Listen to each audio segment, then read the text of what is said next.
Hey guys, তোমরা কেমন আছো? আশা করি তোমরা সবাই ভালো আছো। কিছু সমস্যার কারণে অনেকদিন ভিডিও আপলোড দিতে পারিনি। তোমরা অনেকে নতুন ভিডিও আনার জন্য কমেন্ট করেছিলে, তাই আজকের ভিডিওতে এক্সপ্লেন করব নারুটোর নেক্সট জেনারেশন অর্থাৎ বোরুটো অ্যানিমের 12 নম্বর এপিসোড। আর হ্যাঁ গাইস, এবার থেকে হয়তো নিয়মিত ভিডিও পাবে যদি তোমরা আগের মতো সাপোর্ট করো। মানে প্রত্যেক সপ্তাহে 2টা অথবা 3টে ভিডিও আসবে। তো চলো দেরি না করে শুরু করা যাক বোরুটো অ্যানিমের 12 নম্বর এপিসোডের এক্সপ্লেনেশন। 12 নম্বর এপিসোডের শুরুতে আমরা মিৎসুকিকে দেখি। সে একা একা কারোর সাথে কথা বলছিল। মিৎসুকি বলে, আপনি ঠিকই বলেছেন, যেমনটা ধারণা করা হয়েছিল এটা ফাউন্ডেশনের রেখে যাওয়া জিনিস। মিৎসুকি তাকে জিজ্ঞাসা করে, এই গোজু তেন্নকে কে ব্যবহার করছে? এরপর মিৎসুকি বলে, হ্যাঁ ঠিক আছে, আমি বুঝতে পেরেছি, এখন আমি আমার কাজ শুরু করছি। এরপরের দিন শিনো সেন্সেইকে দেখি, যিনি সব বাচ্চাদের ট্রেনিং দিচ্ছেন। তাদের নিয়ম ছিল সময় শেষ হওয়ার আগে প্রত্যেক টিমকে সবগুলো স্টেজ সম্পূর্ণ করতে হবে। কিন্তু আমরা দেখি যখন প্রথম গ্রুপ যায় তখন তাদের একজন নিচে পড়ে যায় এবং বাকি দুজন শেষ প্রান্ত পর্যন্ত পৌঁছে যায়। এরপর দ্বিতীয় গ্রুপকে পাঠানো হয়, কিন্তু এবার তাদের দুজন টিমমেটই নিচে পড়ে যায় এবং মাত্র একজন শেষ পর্যন্ত পৌঁছতে পারে। এরপর বোরুটো টিমের পালা আসে। এই টিমে বোরুটো, ডেঙ্কি এবং মিৎসুকি ছিল। তারা প্রত্যেকটা স্টেজ সহজেই পার করে ফেলে এবং তাদের হাতে ভালোই সময় বেঁচেছিল। কিন্তু যখন শেষ স্টেজ পার হওয়ার সময় আসে তখন ডেঙ্কি সেটা পার হতে পারে না এবং নিচে পড়ে যায়। ডেঙ্কি বলে যে আমি এটা পার করতে পারবো না, তোমরা তাড়াতাড়ি ফিনিশ লাইনে চলে যাও। বোরুটো দেখে যে এখনও তাদের হাতে কিছুটা সময় আছে, তাই সে তার 2টা শ্যাডো ক্লোন ডেঙ্কিকে সাহায্য করার জন্য পাঠিয়ে দেয়।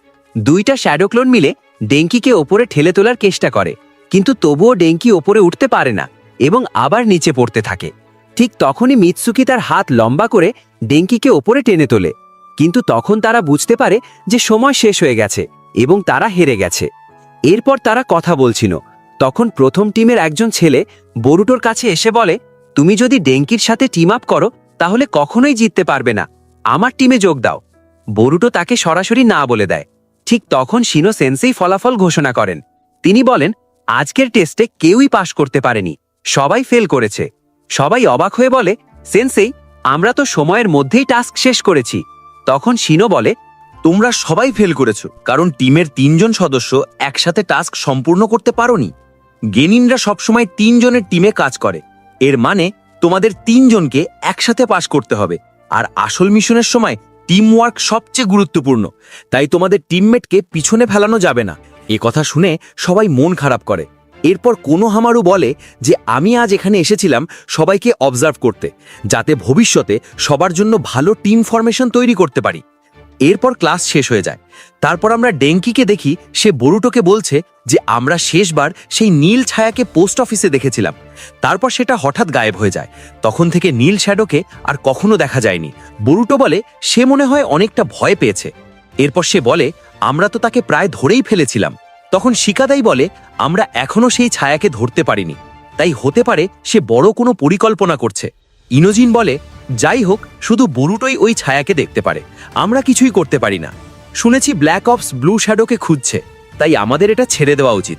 কিন্তু বোরুটো বলে, না, আমরা এত পরিশ্রম করেছি, এখন এটা ছেড়ে দিতে পারি না।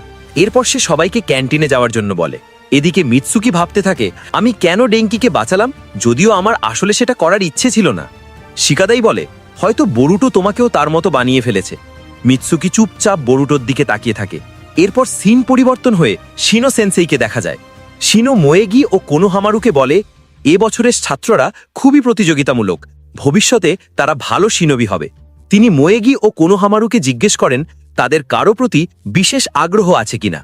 মোয়েগি বলে, আমার ইওয়াবে আর বোরুটোর প্রতি আগ্রহ আছে। কোনোহামারু বলে, আমারও বোরুটোর প্রতি আগ্রহ আছে, কারণ লর্ড হোকাগে বোরুটো দায়িত্ব আমার ওপরেই দিয়েছে। এরপর বোরুটো বন্ধুদের সাথে বসে বান খাচ্ছিল। সে ইওয়াবেকে পড়াশোনা করতে দেখে। বোরুটো তাকে হাই বলে, কিন্তু ইওয়াবে বলে তাকে বিরক্ত না করতে, কারণ একটা প্রশ্ন বুঝতে পারছে না। বোরুটো তার পাশে গিয়ে প্রশ্নটা বুঝিয়ে দেয়। পরে মিৎসুকি ইওয়াবেকে জিজ্ঞেস করে, আগে তো তোমার পড়াশোনায় কোনো আগ্রহ ছিল না, এখন কি বোরুটোর কারণেই তোমার পড়াশোনার প্রতি আগ্রহ হয়েছে? ইওয়াবে বলে, আমি জানি না। স্কুল ছুটির পর মিৎসুকি বাড়ি যাচ্ছিল।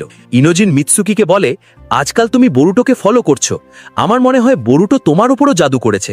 মিৎসুকি জিজ্ঞেস করে, কেন সবাই বোরুটোর দিকে আকৃষ্ট হয়? ইনোজিন বলে, কারণ বোরুটো কারো কথা শোনে না, সে হোকাগের ছেলে, তাই সবাই তাকে খোঁটা দেয়। সে সব কাজে বেশি চেষ্টা করে, ফলে অনেক সময় ভুলও করে, আর এ কারণেই সবাই তার প্রতি আকৃষ্ট হয়। শুধু সুমিরে একটু বিরক্ত থাকে তার ওপর। এরপর সুমিরের অতীতের এক ঝলক দেখানো হয়, যেখানে সে এক মহিলার সাথে বসে আছে এবং মহিলাটি সুমিরের চুল ঠিক করে দিচ্ছিল, তবে বিস্তারিত কিছু বলা হয় না। এরপর সিন পরিবর্তন হয়ে সুমিরেকে হাসপাতালে দেখা যায়। সে কোনো কিছু নিয়ে ভাবছিল। তখন মিৎসুকি তাকে দেখতে আসে। সে জিজ্ঞেস করে, তোমার ক্ষত ঠিক হয়েছে?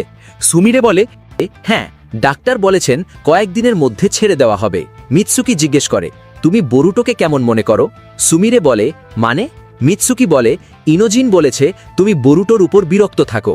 সুমিরে বলে, না, সে সবসময় ঝামেলা করে ঠিকই, কিন্তু সে ভালো মানুষ। তারপর সে মিৎসুকিকে জিজ্ঞেস করে, তোমার কাছে বরুটো কেমন?